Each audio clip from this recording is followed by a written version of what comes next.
Happy Wednesday, all. How are you? We've got a special episode today. I just wanted to make sure I turn off my phone.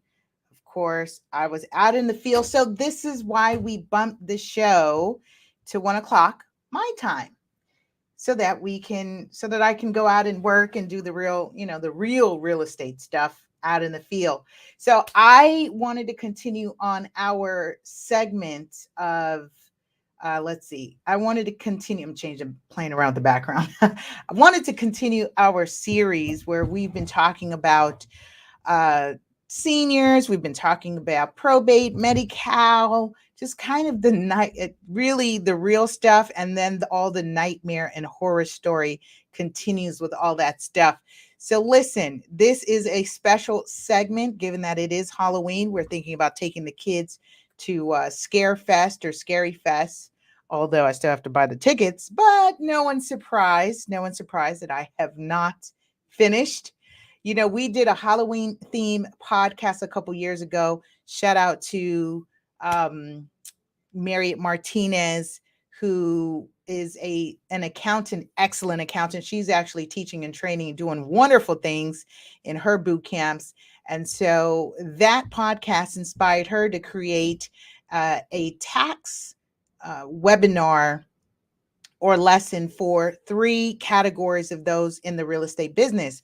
The first being real estate agent, the real estate agent professional, the real estate investor, and the real estate flipper, right? So wholesaler. So that was really powerful. It's always great. I think about all the great stuff we've done on the show, and super, super exciting to see how much content we've pulled out.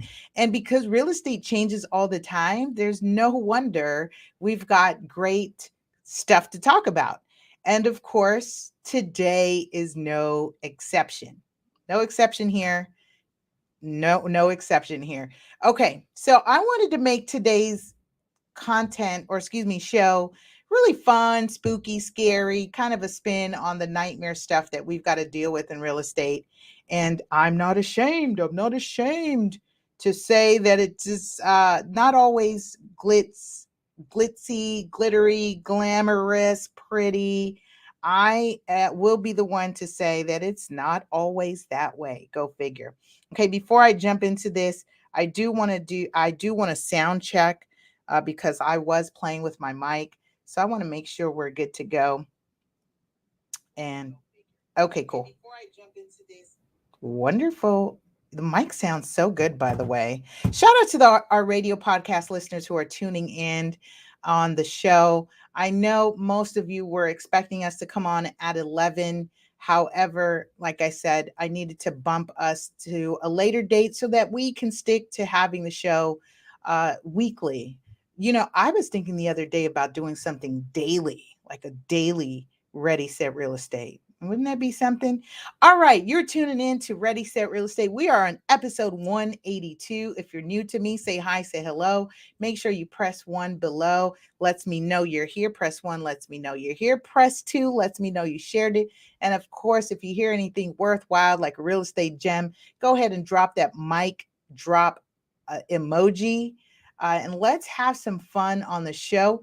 Of course, I do want to disclaim and share that the information shared on this show should not be considered legal or tax advice. Please seek those legal and licensed reputable consultants. Let me change my screen view so I can really get your attention here on disclaimers. Please seek those legal and tax advice, reputable licensed professionals regarding your specific and unique situation. Of course, I don't want to forget that we should still be writing down our goals. As I shared with you all last week, we have accomplished a nice feat, a great milestone in when I say I'm saying our real estate brokerage, which is separate from Ready, Set, Real Estate. Devenio Estates is our brokerage, and we've just been licensed. We reciprocated our brokerage to the state of Georgia, the Georgia State Peach, the Peach Strait. I shared that with a client just now, and he's like, the only thing about that place, you can get lost because everything is peach, right? Peach, peach, peach. So we'll soon find out how lost will we be? How lost can we get? I'm excited. So we're heading out to Georgia next week. Actually, in less than a week, couple days, we are heading out there to lay some roots and do some fun stuff, and just be in our vision. So I invite you to write down those goals. You see that down there? Write down your real estate goals.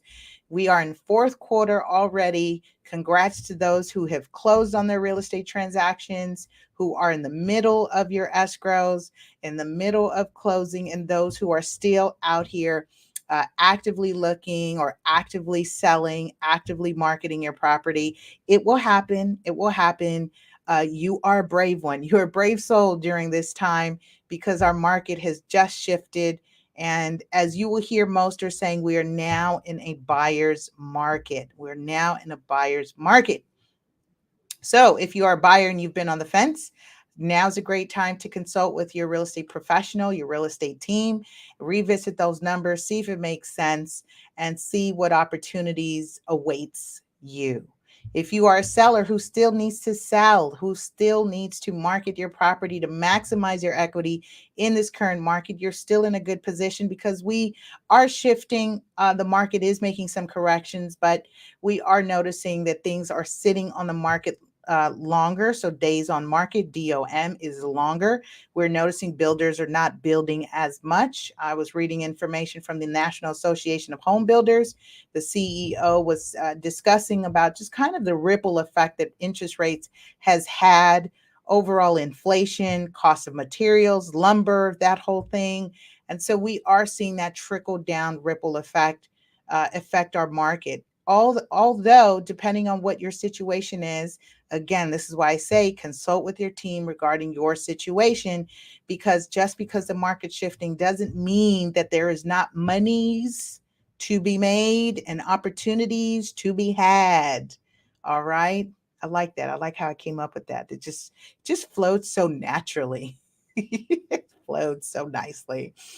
What else? What else? So, oh, we've got a sponsor for today's show. Definitely want to shout out to our show sponsor, and that is Real Estate 100, the Teen and Millennial Investment Blueprint, co-authored by Anthony Lee and Lisa Puerto at that time, which was myself, Lisa Gillett.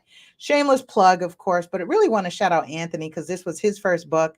He's doing amazing things, and we want to definitely support our show sponsors. We'll be right back after this sponsor break.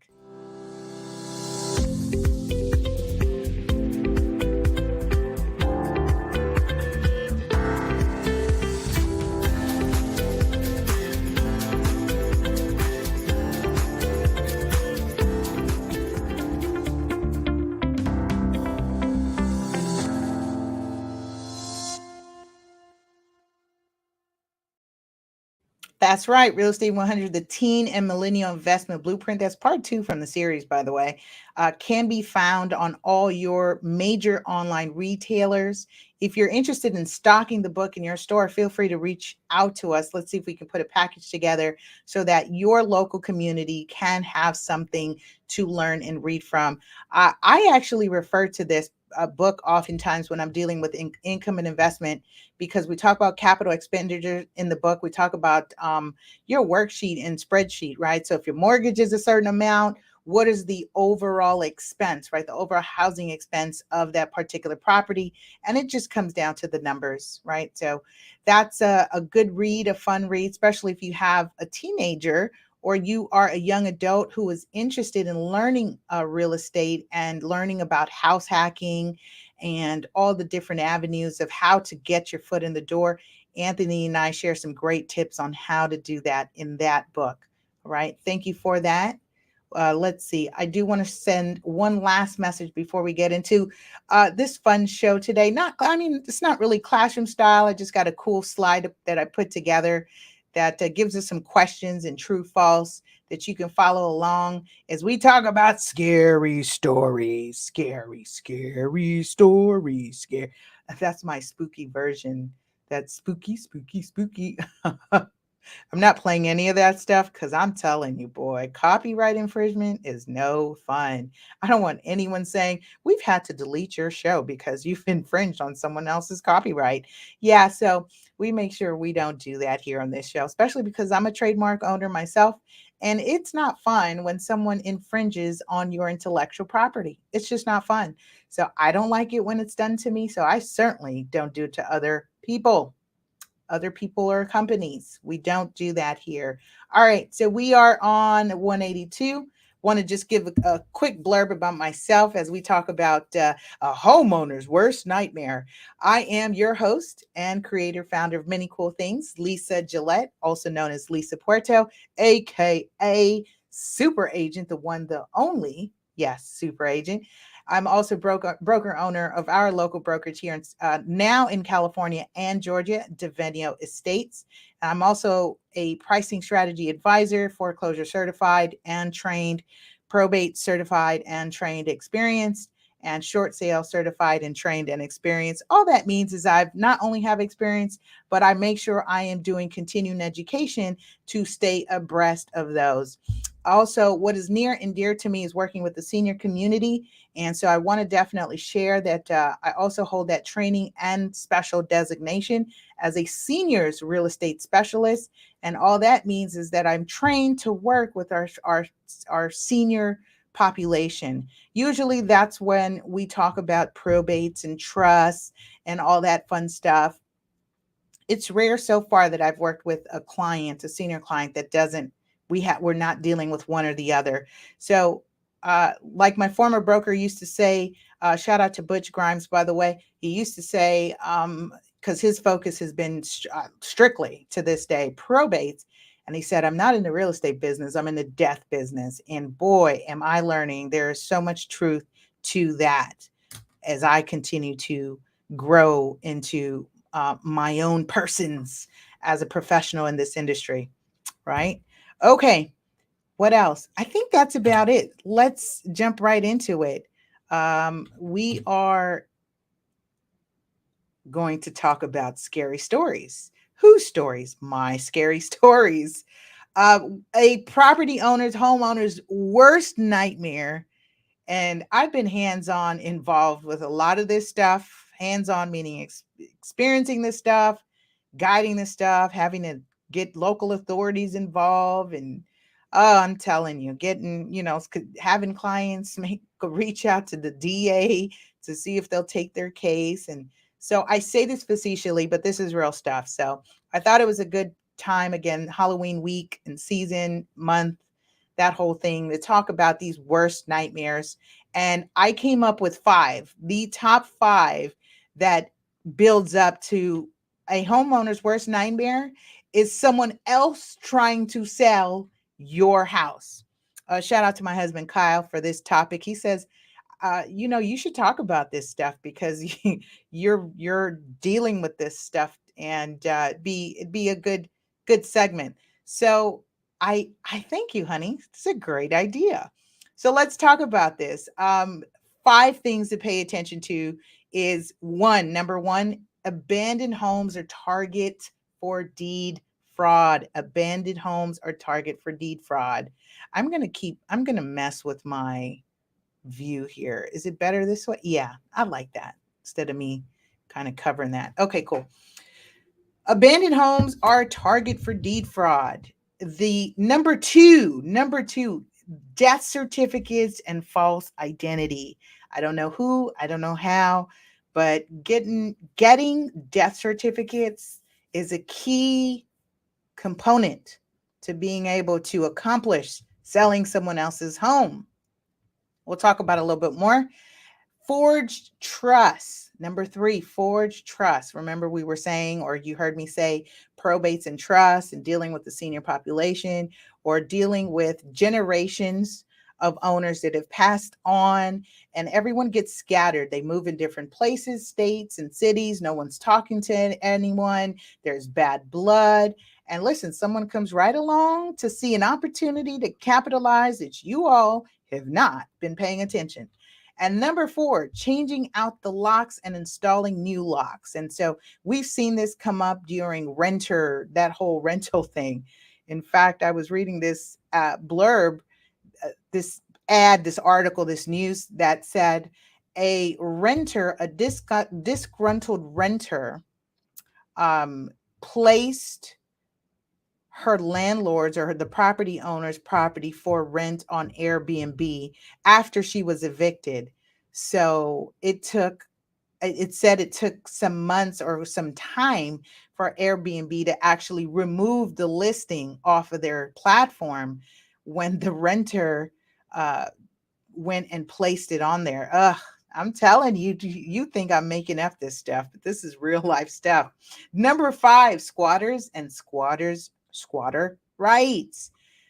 Someone taking an advantage and seeing this as an opportunity to jump in and live in your home because you haven't been doing what you're supposed to be doing. So let's get into this. Let's continue.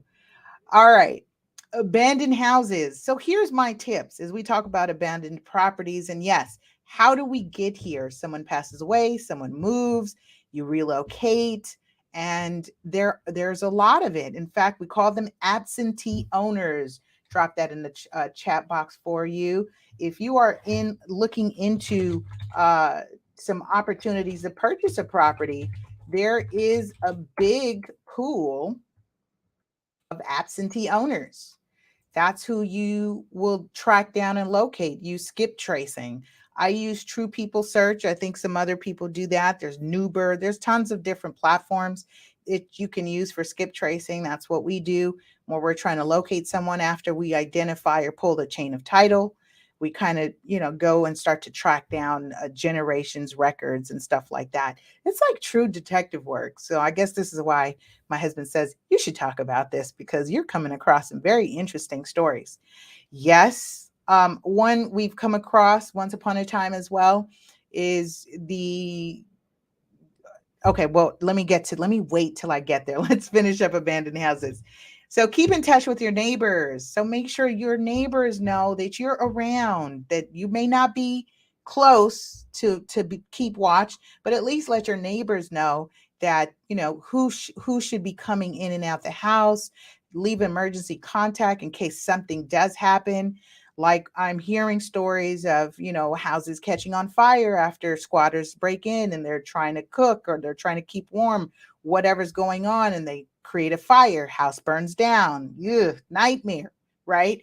Or using the water, you find out that there's your sewer line has a tree that protrudes right through it. Boom, now you have a couple $1,000 job and a problem and a headache and squatters. Ugh. So very important to have your neighbors maybe have an emergency contact, a way to reach you. And it's important to have your neighbors to your left, to your right, and across the street from you, right? Even maybe the neighbors in the backyard, because you're sharing that adjacent lot, right? The wall or the fencing. And so it's very important. Let's get back to that place where we're, you know, talking with our neighbors. You'd be surprised. There's just all kinds of craziness. Abandoned houses will have issues with squatters and people breaking in. So please contact your local police department. Let them know this house is not being lived in. Let them know this house is abandoned, or not abandoned, that it's vacant. Excuse me, vacant. So contact your local police department so at least they have it on their radar. If there's any issue that comes up with that property, they know to expect that there is no one to be living in that property. Another thing with abandoned houses, maintain the yard so you can deter people from trying to squat, break in, or take over. So maintain the yard. You can contact a local real estate company, local real estate agent or broker who services the area. They can provide you with vendors. In fact, your neighbors would be a good resource for anyone who's been maintaining their yards.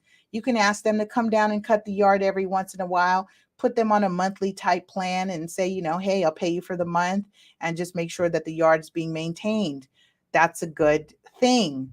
If you're not able to do that and keep watch or are in contact with your neighbors, you may want to contact a property preservation company like one of our show sponsors. that has been sponsoring our show in the past. That's Omnis Property Solutions. You can check them out at omnispreservation.com.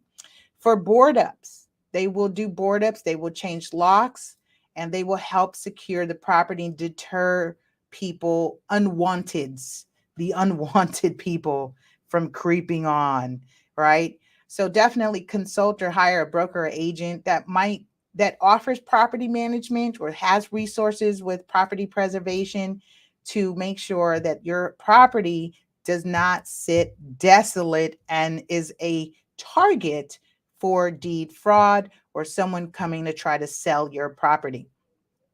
My last one too, which will remind me, I'm going to order our pack and go security system.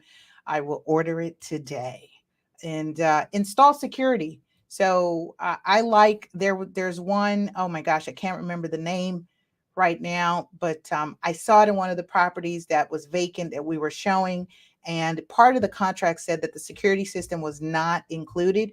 And the reason being is because it belonged to the investor owner who packs it up, moves it to another property. No contracts required, no wiring, and all he's able to keep tabs and watch right on his phone with this plug and play is what I'm gonna call it, plug and play security system. So do look into that. I think it's a great option, a great feature. All right, good stuff.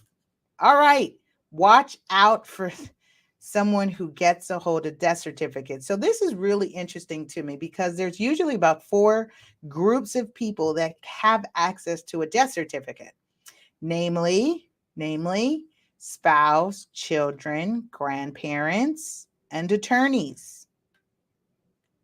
Namely, those groups of people have to prove relationship and have an affidavit of identity notarized and then presented and submitted to the county's, your local vital records department. That's your county registrars or your vital records department, Department of Public Health that has the, those records. The reason why I say heads up is because, again, people who we call them bad players, if they have the intent to do something sneaky, creepy, and fraudulently, like sell your property, they will be able to access these death certificates by any means necessary. So keep heads up. Just when you feel like it's not possible, that person's dead, all the more reason, right? Because they will show a death certificate and then come up with successor of ownership. What do I mean? I'm talking about, question for you. Can you sell a home with a fraudulent living trust? This is what proves successor interest or successor ownership or the successor in trust. Can you sell a home with a fraudulent living trust? Yes or no? By the way, give you time to think about it. Shout out to our radio podcast listeners who are tuning in from all over the world. We have such a global presence and connection. I love you. Thank you for your continued love and support. Can you imagine? We're 5 years in. We're on episode 182. And I'm having these wild ideas of doing a daily podcast. It's a wild idea. Where will I have the time? I don't really think that's practical, but I think it's a fun idea. And you know what I'm thinking? If I do a daily podcast, that means I will probably have guest hosts. Guest hosts. I like this. I'll have a guest host on the show. What do you think? I like this. We'll come back to that. All right. So the answer to this, can you sell a home with a fraudulent living trust? Yes or no? If you said no, you are not being realistic. The answer is yes. Yes, if the bad player is acting on intent to fraud or defraud, then it is unlikely you will know whether the trust documents are legitimate. If that's not your area of expertise, or you are not confirming with maybe the original creator of the trust, if it was drafted online, because that's a big thing right now, people are making their own stuff. And so there's not really a way of you knowing. And so yes, they can sell a property using a fraudulent trust. Will the title insurance company and everyone involved do what they can to deter it? Yes. But beware that I find out that a lot of people don't do it through escrow or settlement services or get title insurance. And so if you don't have these professionals involved, then yes, your property will be transferred over to the next person without any consideration of whether this is a legitimate transfer or what we call conveyance. All right, moving along. You guys are doing great. True or false? By the way, please give me a thumbs up if you like my images. Like I put this slide together just for you so we can talk about these scary stories. True or false? As we continue our segment on a property owner's worst nightmare. Anyone can change the door and gate locks to your home. True or false? Anyone can change the door and gate locks to your home. What do you think that answer is? You're like, no way. No one can do that. Of course, no one can. How can they accomplish that, Lisa? That's not possible. Well, answer is true. True, if you are not monitoring your home or property, then any bad player can change the locks and install a new lock and key to access the property. Go figure. You see, this is why I gave you those tips about getting your security installed, letting your neighbors know, contacting the local police department, hiring a property preservation company, contacting or hiring a local real estate team, brokerage, professional agent who services the area so that someone is checking on the property. Because yes, a bad player can change the locks. I've seen it. In fact, they let me in after they broke the locks and said, yes, because I said to the person, I need to assess the property condition in order to give a range, a property value range. They said, oh, you need to access the property. Yes, I need to access the property. I don't have the keys. Well, do you know who has the key? I can get the key. Next thing you know, person says, I've got keys. Really? And then I go to the property and the locks are changed. So how do I know the locks are changed? Is because I saw the lock sitting on the couch and there was no keyhole, right? So that it's right. It's a whole nother thing. What do? You go contact local authorities, you kind of track people down and say somebody's trying to sell your property. All right, let's continue. So the answer was true. If you got that one, you got it correct. All right, and the last but not least, squatters and squatter rights. So here's the thing. I know folks are like, well, you can just call the police to get people kicked out. Not really, because if people go to the extent of getting the utilities turned on in their name, they're getting mail named to that address. Now you've got a holdover tenant situation, and it becomes very nightmarish, very nightmarish.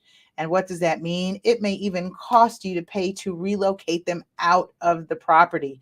Why? Because possession is 9/10 of the law. So this means illegal possession of the property. And now you've got a real situation on your hand. I will say this. The police department does not like to get involved in these types of matters because it is considered what? What did you say? I heard correct. Civil. This is a civil matter, and the police want you to deal with that in a legal fashion, which means you've got to go through unlawful detainers. Got to go to court to get an order to evict any and everybody who is occupying the property, named and unknown. All right. Just a little tip, especially for those of you who've watched the corner house sit abandoned since you've been a kid.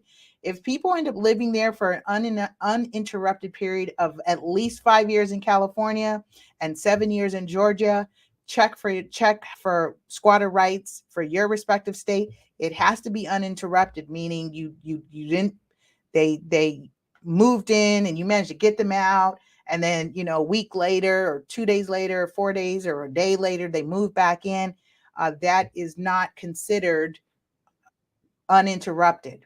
That means consistently, right? Straight, consecutive, uninterrupted, with no bother, unbothered, have been there for 5 years.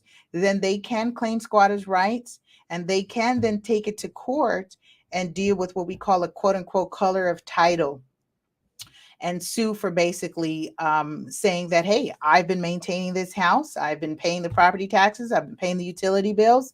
And here's what's interesting: what the court will say, especially because we are dealing with a housing crisis, right?